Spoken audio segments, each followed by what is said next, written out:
So right now, I have the honor to introduce Christina Norman, who truly speaks to me. I am a Latina and a woman, and I hope to enter in the entertainment world.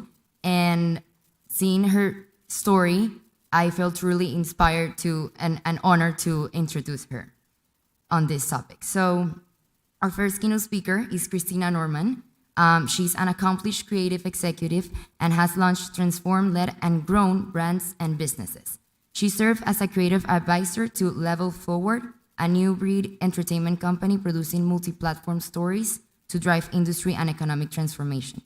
Previously, she was CEO of the Walter Cooler Group, an agency specializing in marketing for the entertainment industry. As CEO of OWN, Oprah Winfrey Network, she managed all creative strategy and operations for the network. Christina came to OWN from Viacom, where she spent 17 years rising through the organization to ultimately lead some of the world's biggest media brands. She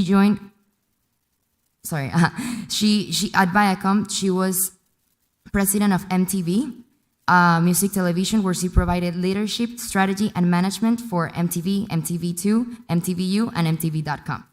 Currently, she is the lead of content for Think 450, the innovation engine of the National Basketball Player Association, overseeing all original content and building opportunities for players to share their stories through the production of documentaries and long short-form series.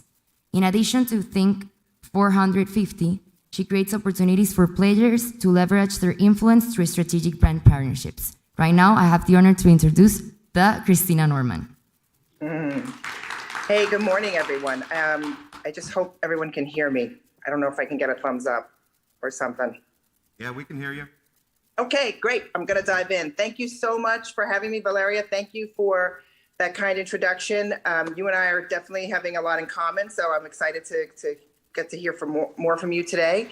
I'm really happy to be joining this conference this morning. I've, of course, got to thank Wes, who I know way back from lacrosse days, which I'm sure he's told a bunch of people about. But this is a really amazing program, and it's a thrill to be able to be here to speak to you. I'm going to have to ask your apologies. Initially, this conference was supposed to be 2 weeks ago, and I would have been home with my Zoom set up the way I like it, but unfortunately, I'm on the road today. So I'm kind of jerry-rigged in a hotel room, and you'll have to forgive my eye lines. But I am really happy to be able to share a little bit about me, to hear a bunch from you, and to talk about how we're all navigating this media and entertainment industry at such a momentous time.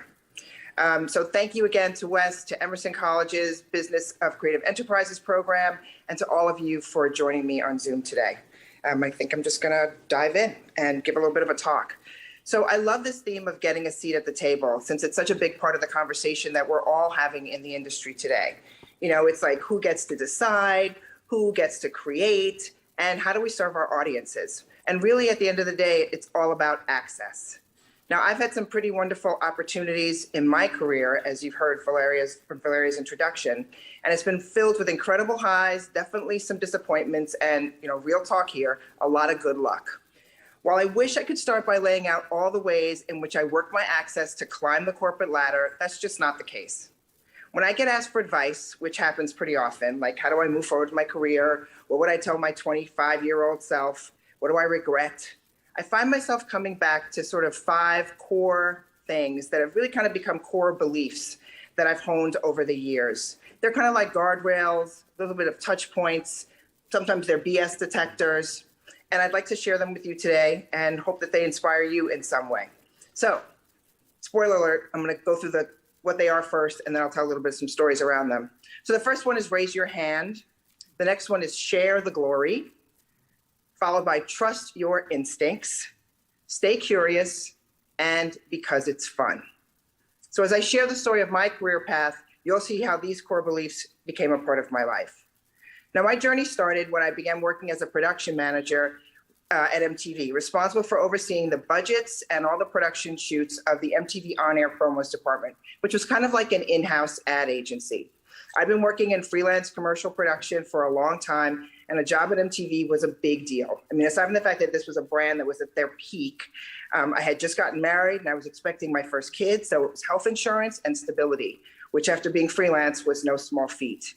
But even more important than that, it meant that I was going to get my foot in the door into this industry that I was starting to realize I really wanted to be a part of. You know, MTV's on-air promos team were these creative geniuses who are creating these 30-second miracles that aired between videos when MTV played videos. And it was, as I said, sort of their in-house ad agency. I moved up in the on-air promos world, becoming a supervising producer and helping craft and guide the creative work we did, sometimes on series like Beavis and Butthead, and also on the positioning and marketing of big pop culture events like the Video Music Awards. I worked my butt off, throwing myself into my work, sacrificing way too much, but it was the chance that I was hungry for. So when I was presented with the opportunity to take what I had learned as a marketer and apply it across all of MTV as the head of consumer marketing, I was all in. From there, I had a front row seat to the world of music and pop culture. And it was thrilling to be at MTV at a time when the network was young and growing and thriving, and the cable industry was too. And my enthusiasm more than made up for my lack of traditional marketing experience. I'd absorbed the MTV marketing mantras, which were show, don't tell, be maniacally obsessed with your audience, lead, don't follow, and absolutely never talk down to your audience. Plus, I had the support of MTV legends like CEO Tom Freston and President Judy McGrath, who had began their own careers in marketing for the network, and they thought I was up for the challenge. I learned a ton while I was at MTV, but the most important lesson, which has really become my base core belief, is this: put your hand up. It always pays to put your hand up and step up to a challenge, even when you don't think you're ready for it. Now, that's not a fake it till you make it kind of thing. It's really about having a vision for yourself before anyone else can really see that vision. Because if you don't, how do you expect them to? It's interesting to hear Wes talk about Valeria calling him up and saying, yo, I need to do more. And that's something that, you know, that's putting your hand up at its core. So for me, the first step into getting a seat at the table was that hand, that sheer blind belief that I had more to offer. And I said as much. So when Judy McGrath tapped me to step up and assume the leadership of VH1, she reminded me of a conversation we'd had a few years before. I had absolutely put my hand up. I told her I could do more. I told her I was ready, and I needed to step up to the challenge. At that point, VH1 had kind of stumbled a bit and lost its way. Ratings were down and revenue were down. The business was sort of in the doldrums. And they were searching for an identity that would kind of reconnect it with an audience and bring advertisers back. My mentors at MTV believed that I had the right kind of experience in marketing and branding and that I could help. I absolutely loved my time at VH1. It was a crash course in running a creative business and rebuilding a brand. I was getting a taste of bigger access and how I could use that to transform both the content we were making and the team that was making it. At VH1, I saw an opportunity to expand the programming filter and welcome new audiences, especially African Americans. Series like I Love the 80s featured a diverse cast of comedians, and we celebrated all of pop culture, including hip hop, by creating hip hop honors. And we produced more shows where viewers saw themselves reflected as part of the music and pop culture legacy that VH1 celebrated. In many ways, it was kind of a subversive way to do it, but subversion works a lot of times as well. We turned the network around with a diverse team and diverse programming and authentically connected with audiences and advertisers. Now, I share these accomplishments with a whole VH1 team who trusted in my vision and were ready to get on board. A team who knew their contribution was critical because they heard that from me every single day. No one wins alone, which is why my second core belief is share the glory. You absolutely have to celebrate your team because, as I said, nobody does any of this alone. Now, once you've had some real wins, kind of feels like you got a little bit of leverage, right? Well, I'd returned VH1 to solvency in ratings and revenue, taken the network from behind MTV's shadow, and earned some started to earn a reputation as a turnaround kid, which was not bad for somebody from the South Bronx. But at this point, MTV beckoned again. Now they were in need of their own refresh. Now, the possibility to lead one of the most renowned brands in media was absolutely seductive. It was the place that I'd started. I struggled mightily with the decision to leave VH1. I loved the people and I loved what we had been able to create, and it felt like we were kind of just getting started. But I ultimately returned to MTV, taking on the flagship network, along with MTV2, MTVU, and MTV.com. So while I'm proud of my accomplishments at MTV, especially launching MTV Tres, which was a channel aimed at a bicultural audience, it was kind of frustrating for me. I missed the entrepreneurial spirit of VH1. You know, moving back to MTV was going to the main stage. It was the big time, right? Well, maybe the better way to use my newfound access might have been to dig it in VH1 for more growth and learning. I try not to spend time with regrets, but this experience helped me discover my third core belief: trust your instincts. Got to listen to that little voice inside your head, the one that says, wait, hold on, or maybe it's the one that says, dive in. Give yourself credit for what you know, for what you've honed over the years. Chances are it's a big part of why you're sitting here today. After 17 years at MTV, I was ready for something new. And I found it in Los Angeles, where I moved to head the Oprah Winfrey Network. We set out to launch a new linear network, steering through the disruption as digital platforms were rising and cable television was being completely transformed. And while my time at OWN didn't end the way I hoped, the introduction of series like Welcome to Sweetie Pies helped define the brand, refine the brand, and set the stage for its future growth. Being on top is great, but I really believe that how you carry yourself through a tough time is just as important as how you celebrate your success. Or as I read someplace, success builds character, failure reveals it. The truth is this: you're going to make mistakes. Something is not going to go your way. You might even fail.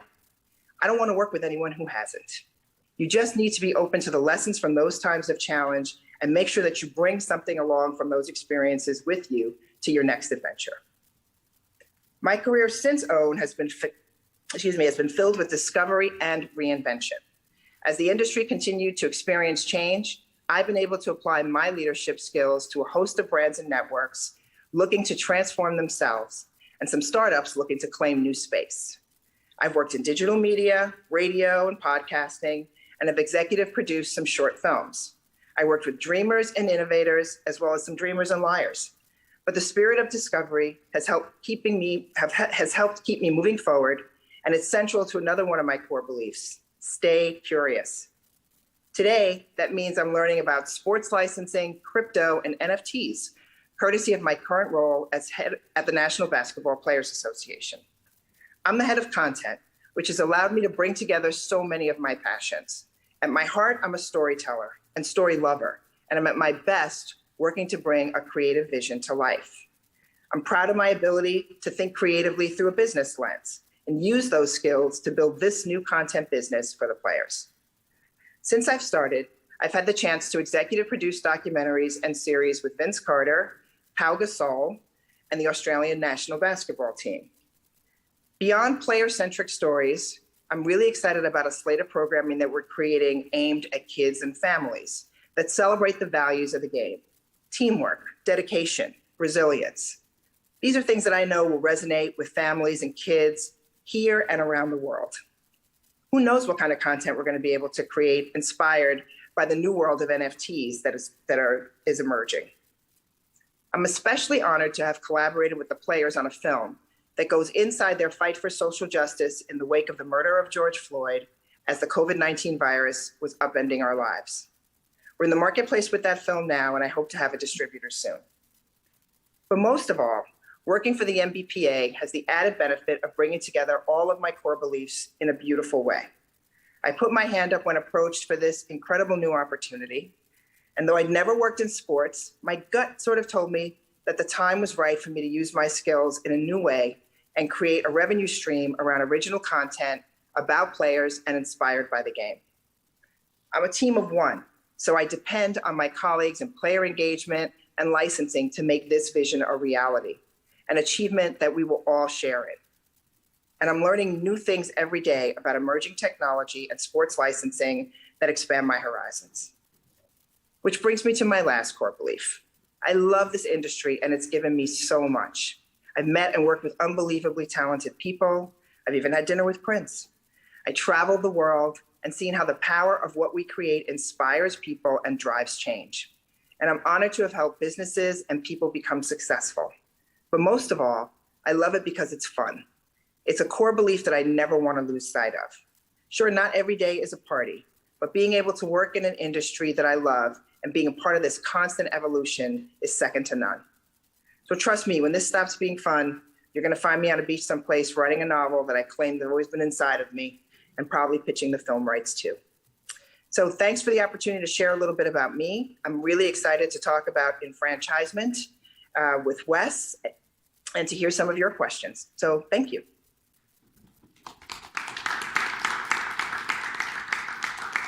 All right, thank you very much, Christina. Just real quick, a couple procedural things for everybody here in the room. The food has arrived, it's in the back. Please enjoy some of our continental breakfast courtesy of Launch.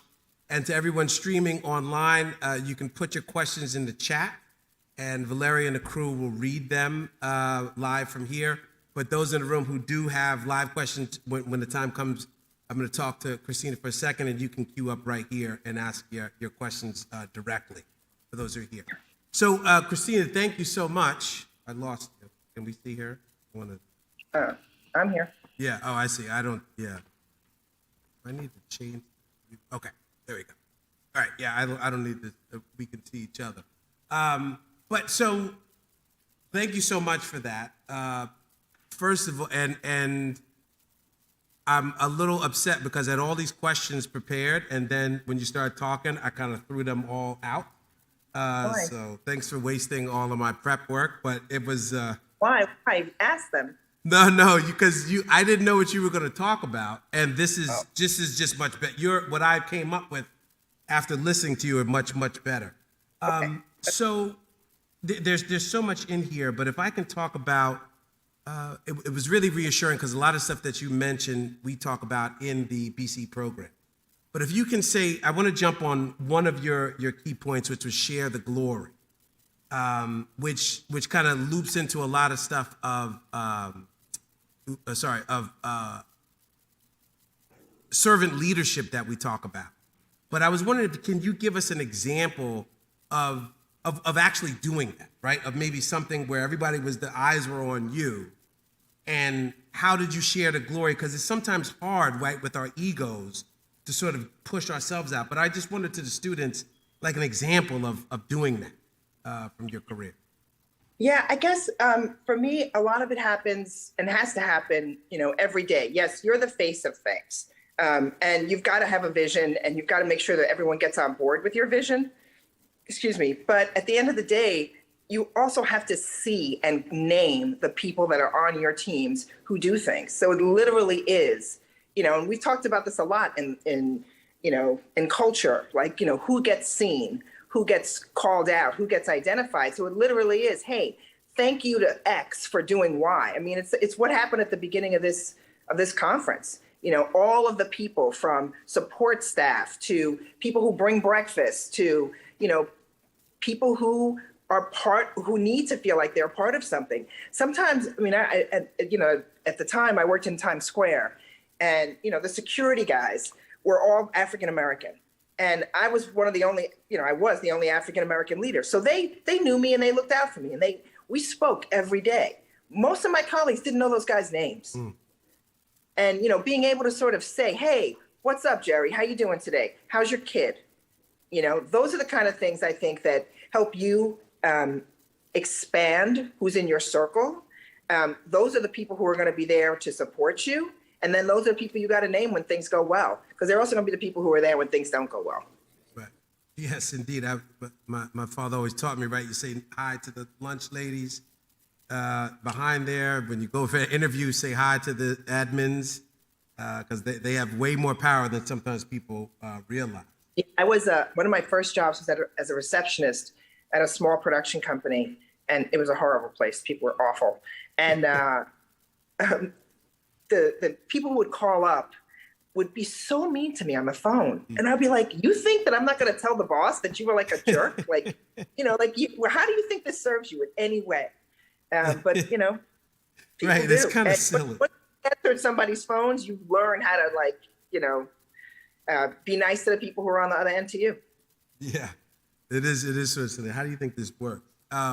So the other thing that I want to get in, you sort of touched on it, and Valeria actually even touched on it better, but was one of my questions, was this concept is like double minority, right? I talked to my wife about, not to get a little too weird, but they were all for like Mike Pence could have certified the election until they realized that the logical end of that argument is that Kamala Harris could do it the next time. And as soon as they realized that a black woman would be in power, they were like, okay, let's pass a law to stop it. Right. But I wonder if you could kind of like tell us a story, dig into this sort of, and one of the things that's really impressive about you to me is you have this sort of double minority and it rolls off your back. But I know it's not that easy. But how did you sort of climb that ladder where I imagine you may be the only woman in the room or the only black person in the room, and oftentimes the only black woman in the room, and kind of blow through it and still, achieve such heights? Yeah, I mean, I guess I'll take on a third one because I'm also Latina, so Afro-Latina, right? Yes, yes. And so, I worked in places that were filled with white men, but at the time in which I started in cable, there were a lot of women in cable back in the day. And part of that was because cable paid less in the early days. So women, were used to being paid less, and they were the ones who were taking these jobs. Working at a network, like a real broadcast, those are the good jobs. So cable was like, this thing isn't going to last. Like, who's going to do this? So I did have a lot of women in the room with me, which was helpful. But I will also say that you make a lot of, I did anyway, I make a lot of bargains with myself and a lot of moments in which you sort of have to calculate which is the best path forward. Is it better for me to address this thing now, or is it better for me to just go ahead, be subversive in what I'm gonna try and do, cast a black person in this role, and then just wait for somebody to say something to me? And, I think there's a lot of, asking for permission or asking for forgiveness. And I think I definitely approached things with, I was going to ask for forgiveness before I asked for permission. That was not always easy. And there were definitely moments in which you had to sort of pull somebody, portrayals of African Americans on our networks at the time were sometimes awful. And you get but I also don't want to be the only black woman, angry black woman in the room, right? So how do I find ways to counter that imagery? And I was lucky enough to be in a position where through marketing messages and other things, we were able to counter that imagery. We were able to say, no, I know you want to put X person in this and show them being a fool, but we're going to show somebody else. And we're going to get people to sort of have a complete view of folks. We did a lot of what we back in the day called pro-social work. So a lot of that was around issues of hate crimes and AIDS prevention and violence prevention, and being able to show people of color as healers in those cases was another way to try and change what that perception was. I'll say another couple of things really quickly. For a lot of people who I worked with, the workforce was very young. I was in many cases their first boss and the first black person they'd ever worked for, and may still have been the only black person they ever worked for. So it was important to me to use that opportunity in a way that helped them portray to the world, like, we have this responsibility. We're putting shit on MTV that everyone is seeing. At the time, it is the pop culture guidepost, right? So how do we use this in a way that says, no, we have a responsibility to show all folks, especially black folks, especially black women, in a positive light. Definitely not always successful, but I think more often than not, I talk about VH1. That's a place where I think it really was important and very successful. VH1 was the land of whiteness when I went there. And there were no people of color represented, but it was this whole pop culture nostalgia. And I'm like, well, I'm nostalgic too for things. So that's why hip hop became something that we embraced in a way. And Hip Hop Honors was, why can't we celebrate what was important to me as a kid and not just what was important to you? And that's really great, and that brings me to my next question. And I do want to shout out, yes, the Afro-Latina. Hopefully you can hang on a little later. We have April Walker, who's going to come in and she talks about that the triple dip of wickedness. But so I don't mean to gloss over that, but that could be a whole nother day of discussing that. I was just claiming what's mine. That's all. No, I think it's amazing. But you mentioned that Hip Hop Honors was subversive when you get VH1. So, and you kind of just talked about it in your answer. Can you unpack that a little bit? Because I loved Hip Hop Honors more than you know. So I just would love to, what do you mean? How was it subversive? What did you do? How did you pull it off? I just want to hear that story. That again goes to that, are you going to ask for permission or are you going to ask for forgiveness? And I think for us, it was about, listen, we needed a big event that was going to compete with the other kinds of award shows that were in vogue at the time. Producing another sort of like just giving out awards for nothing wasn't appealing. We actually did it one year and it was a disaster. So it was like, okay, you know, if you're for everyone, then that doesn't work. So you have to be like, the other thing I've learned as a marketer is you have to really be for someone. All these like broad interest things don't really connect with anybody, but like, okay, who are we for? And once we decided that we'd sort of seen a lot of success with African-American audiences coming to the network after they'd seen themselves there and saw people that they recognized as celebrities, it's like, okay, so what else can we do? Yes, hip hop is the way to bring this in. Now, don't forget, VH1 still was kind of a music channel at that time. So we had started playing some hip hop and, you know, the world didn't stop spinning on its axis. So it was like, okay, we can open up, the door was cracked open, we can do more. These people, you know, the first year we honored huge celebrities, huge icons in hip hop who showed up and were stars. So while it's subversive in the fact that like, what was this network that celebrated John Mellencamp and Sheryl Crow and the Rolling Stones having a hip hop show? We proved that we could do it. The audience would come for it. Advertisers would come for it, and it could be a success. So it was, you know, subversive may be a strong word, but it was absolutely going against what the brand had stood for so long. And there was a lot of concern internally that, you know, we were going out of our lane. But certainly, but that wound up being a relatively profitable. Oh, it was huge. Yeah. Right? Yeah. So they were wrong. Yeah. Before though, in the, you know, you're pitching it and people are like, no, I don't think so. Like MTV could do, like that's not, it's like, no, we're going to do it. We're going to do it. Yeah, I did find it when it came on VH1, but I don't want to, I thank you for that. I don't want to go too hip hop and be biased in it. The other thing I want to ask you about that you mentioned, I think I wrote this down right. You said you met a lot of dreamers and liars. Did I write that down correct? I need more. I need more. You got to tell me more. Unpack that one for me. Look, this is what's kind of great and crazy about right now. You know, everybody I talk to is doing something like new and exciting. And what you're doing? What with who? Like, it just sounds so cool. There's so much great that's going on right now, as opposed to the lanes that we have all been, you know, told are the ways forward. You know, I say this a lot too. When people used to ask me, like, did you always want to have a job and like this? Did you always want to work in me? I was like, I didn't even know this was a job you could have. You know, these were not things that we talked about around my family dinner table. So like, but people now are just like, they don't even care. They just will reinvent something, you know? And some of those things from a startup perspective are, you know, unicorns and gold and things everybody wants to be excited about. And some of these things are spun out of pure imagination and are absolute failures.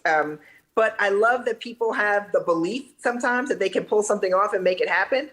I'm lucky enough to have a little bit of experience right now to say, you know, I don't think that's really going to be for me, but, you know, that's okay. I love that people are in there swinging every day. And when you think about all of the new things that have been created, I mean, you would have never thought that you could take on a broadcast network. You would never thought that somebody who was sending DVDs through the mail was going to become the behemoth in content creation globally, right? So, you know, some of those people are liars, some of those are dreamers, and you know, sometimes you got to play with all of them to figure out where you fit. Yeah, I would love to have you sift through them all, but I know Valeria has some questions. I'm actually having people trying to cut the line and text me questions. Uh-oh. So I'm gonna ask one. I got one more, just one that I want to get in there, and then if anybody here wants to, please line up, and then we'll go to the online questions. But I thought it was really great. We in the BC, we like to say we want to reclaim the F word, failure. right? And stop avoiding it and thinking that somehow you were lesser if you had ups and downs. And you talked about that. And I know one of the questions are about, your time at OWN and how that go, but I see that popping up, but I'll leave that for the student to ask. But what is your technique? Like, how do you deal with those ups and downs, maybe from a mental health perspective, from a wellness perspective, and a professional, because we don't talk about it enough. And then people get knocked down, they don't know how to get back up. Yeah, listen, I mean, I'm a work in progress, and I think we all are. So I try and fail sometimes to give myself grace and to give myself room and permission. Some days are better than others at that, but it's really like, how do you try and find ways to look forward all the time and not look back? I can't change what happened. I can figure out maybe how it happened and what I might be able to do differently the next time. But I think the most important thing you got to do with this stuff is name it and claim it. People are terrified of talking about it. And once you do, and you find, oh, you felt that way too? I feel that way. And now I've got somebody who can say, okay, like maybe it's my moment isn't, totally healing for me, but maybe it could be healing for somebody else, and that will push them forward. So I absolutely believe in this articulation. It's really hard and shitty sometimes. It sucks to not succeed at something. For me, I'd never had a moment where I hadn't been successful at something. So that was really hard.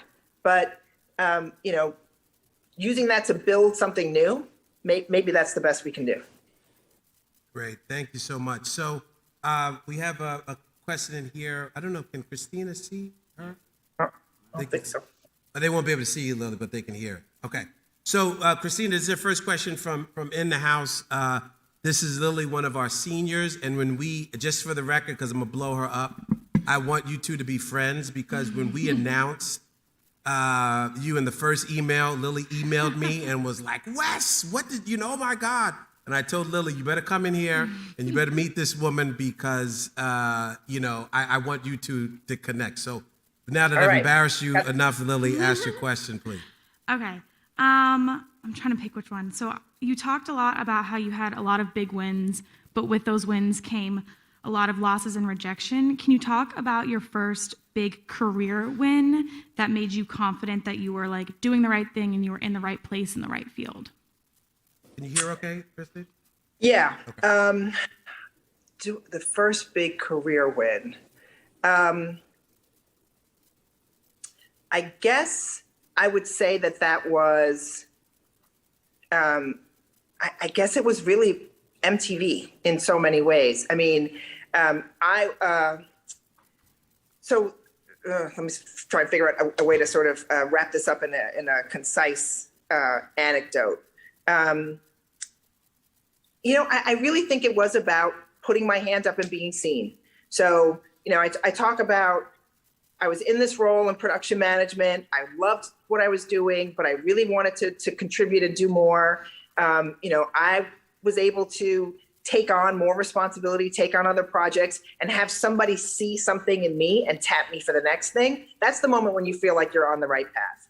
It's like, it's one thing to be like, okay, I know I can do this. This is fine. But when someone who you respect or who you look up to turns around and was like, who's that? What are they like? Hey, come talk to me for a minute. Or, why don't you try this? Or that's a good idea. Let's do it. Like, those are the moments that make you feel like, oh, okay, I'm not crazy. Like, this is something that I should be doing. And those don't always come from, sometimes they come from the people who are at your peer level, as opposed to always coming from the people that are above you. Who are the people that always want to be, because you always have good ideas. I want to be in your group. I want to hang with you. Like, maybe that's the way that you sort of know that you're on the right career path. So yeah, I hope that's helpful. I don't know if I answered that well enough for you, because I had a lot of pressure too. No, that's extremely helpful, especially since like I have one semester left, and like going into that, it seems like, you always have to wait for the first big win. So yeah, thank you. Right, She's speaking, but yeah, she said it was perfect. I don't know. Yeah, you can't hear. She said the answer is perfect, just for those. So if I have one that I am going to, if I can, Valeria, skip the line, because this is actually my son Miles texted me this. This is the people who cheat because of nepotism. But Okay. he was sort of talking about, you were talking about crypto and NFTs, and we're going to talk about this later. Yeah. So he had to, it's actually a pretty well written question, but I'm going to try and paraphrase it. But he was very interested that you, in your job at NBPA, are thinking about crypto and NFTs was surprising. How do you see that playing in empowering players moving forward? And then the second part of that is, how do college players coming into the league with these NIL deals factor into your monetization strategy? Connect offside because like that's going to take us down a whole rabbit hole.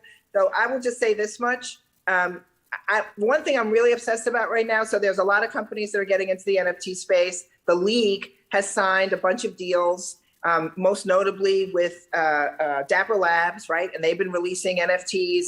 The players are owning their images, so they're able to play in this space as well.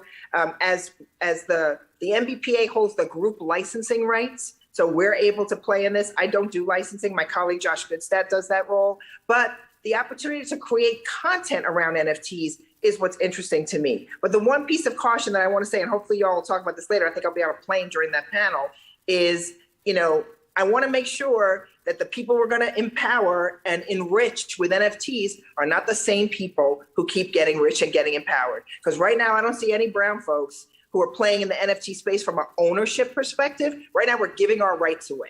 And one thing that, like, I read yesterday that Sting sold his music catalog for $300 million. And all the legacy artists have been doing that. One of the reasons why you don't see a lot of Black folks in that is because we didn't own those rights to sell. And that's a huge problem. So this is about creation and ownership. And that's someplace I think we really have to be able to be more effective. Great, fantastic. So I'm going to, I think it was, Bob, wasn't it 500 million? It was even more than that Sting. It was half a B. That's crazy. But I'm going to pass it off to Valeria. Has some questions, and I'm going to have her say it from here so you can hear it better. So we'll swap. Thank you.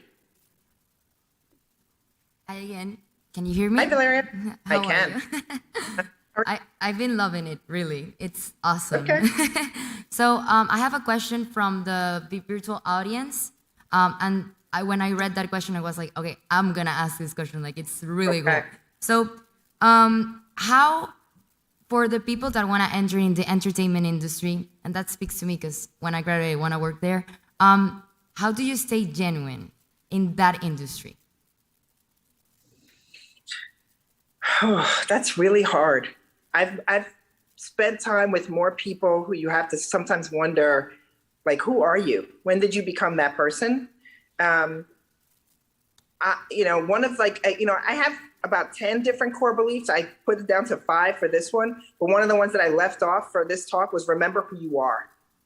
And, to me, remembering who I am, remembering who I came from, remembering where I came from, and that this is a privilege and not a right that I have to be here is important.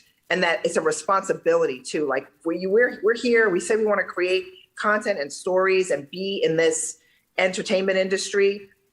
Some kid, some young somebody is watching what we make and watching what we do. And do we want them, would we like what they saw, right? So how do you sort of, keep that in mind? I have 2 daughters. I want to make sure that what I do, they're proud of. One of the reasons why I left MTV, quite frankly, was because at the time, the content that we were making was embarrassing to me. And I didn't really want to be a part of that anymore. And I was like, you know what? Like, yeah, I could stay here and take a check, or I can be true to myself. And it's ultimately that was more important to me. Thank you. Thank you so much for that answer. And I have another question here. So, and it actually has to do with MTV. So when you were running MTV and VH1, had they transitioned from the original model to the reality TV model? What was it like? If you can go deeper. So I was there for both parts. So when I was at MTV, it was still music television. And I think we had started making some shows at that point. MTV News was still a big thing, and stuff like that. Animation was a big part of some of the early programming on MTV. So that was really exciting and fun. But yeah, the transition to reality was when I was there for the most part. And, from a business perspective, reality television is cheap. It's easy to make. You don't have to pay the talent. So that's one of the reasons why it proliferated so much in the ways that it did. There's nothing, of course, real about it, as we all know now. And it was, at first, it felt like, the first few real worlds were real. It was 7 strangers picked to live someplace and have this experience. And then it started to get, ugly a little bit. And then it started to get exploitative in my mind. I have a really hard time with it still. It's not content that I watch. And I don't know that it always serves the audiences. But it clearly still has a place and people still really like it. But I think it will be really interesting to see what real reality might be like. But I don't know if as a society we're ready. Like, we're so Instagram, TikTok. Like, I don't know that we obviously we can't go back, but I don't know that how it evolves. Okay, thank you. And you spoke a lot about collaborative, like the importance of collaboration and teamwork. Can you go deeper into that? Because I think it's very important nowadays to work in teams. That's, I would say, the base of anything. So can you go deeper into that? Like, how do you do when you don't like your team, or probably your team is full with people that probably don't share your same ideas? What's an advice to tackle that situation? Listen, you can find something in everybody that you connect with, everybody, right? So that's really the base. I may not like your ideas, but I like the way that you come up with them, or I like the way that you are relentless. Like, I like those qualities in you. So how do you sort of boil down to the qualities and then sort of use that to build back up? I think when you're working with people that you don't always like I work with, this is one of I've definitely worked with people over the years who are not my friends necessarily, but that doesn't mean that we haven't been able to do good work together.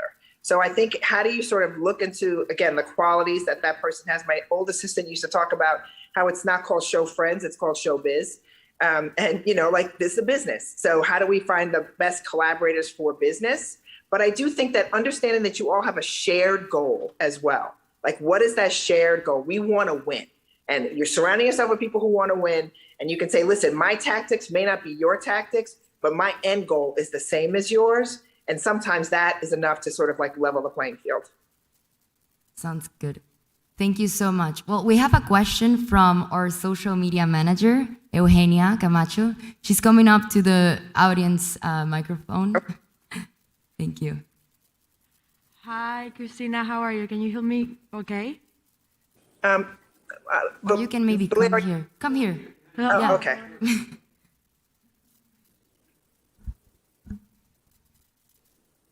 Hello, is this better? Yeah, much better. Okay, so the question is, can you talk more about some of the documentaries you have produced at the NBPA? Sure, absolutely. So I've made 3 different films. So the first one is a film that's on Crackle right now. And, I'm sorry, give me one second. And it's Vince Carter is a basketball player who actually retired during the COVID season. And he was notable because he played 17 seasons in the NBA.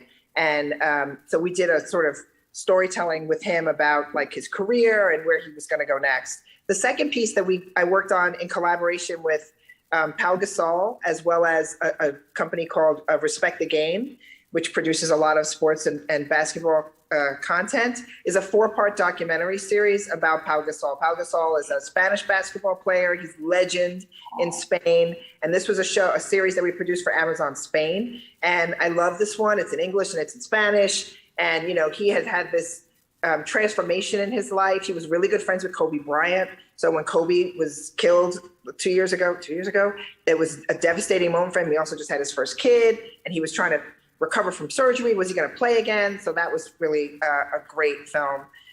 The one I talked about at the end that I'm really proud of is called Game Change Game. And it's about the summer of 2020, when in the wake of George Floyd's murder, the players came together and they were really trying to figure out how to move forward. And, they were going to play again. Were they going to play again or not? And you guys okay? What happened? No, we're good. We're good. We're good. Okay.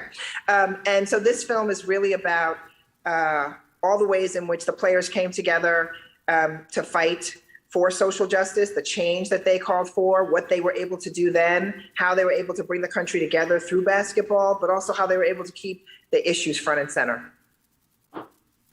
Yeah, that's great. Thank you so much for your answer. Oh, Sorry, we were muted. Oh. Can you hear us okay? I can. Okay. Well, we're kind of closing up, but we have one more question from the audience. So, Okay. what was dinner like with Prince? Oh my gosh, it was crazy. It was I was working at MTV. It was a Grammy week, and he had invited us up to. He was renting a mansion, and he invited us up to his place to talk to us. And when you first walked into the house, there was a giant marble table there. We all had to leave our cell phones, and then we went into this dining room, and then like we kept hearing this dinging from a microwave, and like they were serving us salmon, but it was like one at a time from the microwave. It was so super weird. But after dinner was over, then we went into this big drawing room where he played his latest music for us. And he left, but we were all sitting around like looking for the cameras. We're like, we know he's watching us. Like, where could he possibly be? And I remember going into the bathroom where he had all these guest towels that had his symbol on them. It was all stitched into them. And I was trying to figure out how I could steal them without being discovered, which I was never able to do. But he was actually really hard on MTV. He was like, why don't you play music anymore? Why are you playing all those reality shows? Why have you given up on young people? So it was really a challenging conversation, which was great to have. Well, with that, I have a follow-up question. So, how do you deal with like those like challenging conversations? How do you stay calm and like think fast? I don't know, any advice in like difficult conversations, because probably that can work for students like us. Maybe a difficult conversation can be when we're in interviews or something like that. So I think one thing that people don't take advantage of often enough is to say that they don't know something. You don't have to know everything. So it's like, you know what? You raise a really good point, and I need to think about that. Is as good an answer as like a bullshit kind of like, spinning sort of answer. And I think, I've learned that so much in either being in a boardroom, being quizzed by a board member who asks a question that I may not have the answer to. I'll say, you know what? I don't know that right now. Let me get the information and get back to you, which I think goes a long way towards, staying honest and truthful. Thank you. Thank you so much. Well, I'm going to pass it on to Wes to close this amazing conversation. Thank you so much. Thanks, Valeria. Thanks. So, Christina, we're about out of time. I wonder if I can take a little privilege and really quickly, and I want to give you some time to have your final thoughts. But I think working at the NBPA, you're working with labor unions now, and I think just if I could be the professor in here, when we talk about things of enfranchisement and empowerment, right? That's really the way it used to be done. So how about you going from the sort of private content? How is the union and the history of unions and union breaking and Reagan, how is that playing into, as we try to move forward? How much should our students be thinking about something as, they may think is boring as the importance of union? Listen, I think what I've really come to appreciate is the power of this collective, and that collectives do have power. They don't always have to agree. If those of you who follow sports know that not every NBA player agrees with being vaccinated, but I do think that support for each other and that willingness or that need to hold themselves accountable, but also to hold other parties accountable is really powerful. This has been an interesting time for unions. My husband's a sound man, so he's in a union. My brother's in the DGA. So entertainment unions are a big part of my life. And really seeing how that protection is important for the safety of everybody, for the future of what we do. There's nothing but opportunities for exploitation. So it's actually been great to be able to create content on behalf of a collective that is about something more.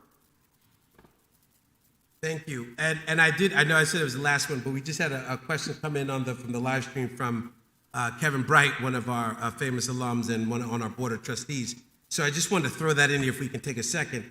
And he says, wasn't part of the true genius, or was part of the true genius of the VH1 Hip Hop Awards, sort of realizing and actualizing that that true diversity could attract a predominantly white audience, right? It was more crossover than they realized. Actually, no? I don't know that. Well, put it this way: my goal was not to attract a white audience. My goal was to put the welcome mat out for a Black audience that had not felt that this channel was for them. So that was my goal. That's what I achieved. I think being able to acknowledge, as we all knew at that point, that hip hop was more than just Black music, that it resonated with white audience as well, was the bonus. But yes, absolutely. My goal, first and foremost, was to make sure that Black folks knew that VH1 was for them. Right on. So I just want to we have a couple moments left, and I just wanted to know if you had any sort of parting words of advice or thoughts. Thank you so much for this, but I want to leave the last little bit for you to talk your talk. Yeah, I mean, I guess I'm just going to say you and I had a great conversation early on when we were talking about this conference and about this program, which I think is so vital and so necessary. When I worked in corporate America, they would always give you these Myers-Briggs tests to find out if you were a creative person or a business person, which side of it, right brain or left brain. And I was like, can I use my whole brain for something? Because that would actually be nice. And, I feel like this is a whole brain kind of conversation. This allows you to bring your passion for creativity along with the experiences of business to build and grow what is how people are going to connect in the future. So this is something that I talk about all the time, whether it's strategies for businesses, who's getting into NFT space, why is Netflix succeeding, is Disney Plus have a chance, what's going to happen with Discovery? Like, I get very excited about this, and I love that there's an opportunity for kids, for young people to get this experience now so that they can contribute to this later. We talk a lot about pipeline in this business, and we're awful about building one. We want everyone to come fully, developed, or we want you to go sit and answer at a desk at an ad agency a talent agency for 2 years before you somehow can be in this business, which is ridiculous. So this kind of training, I think, is really going to have an impact and, put more people in seats, in different kinds of seats in media and entertainment organizations, and really help, change how the business is run. So thank you.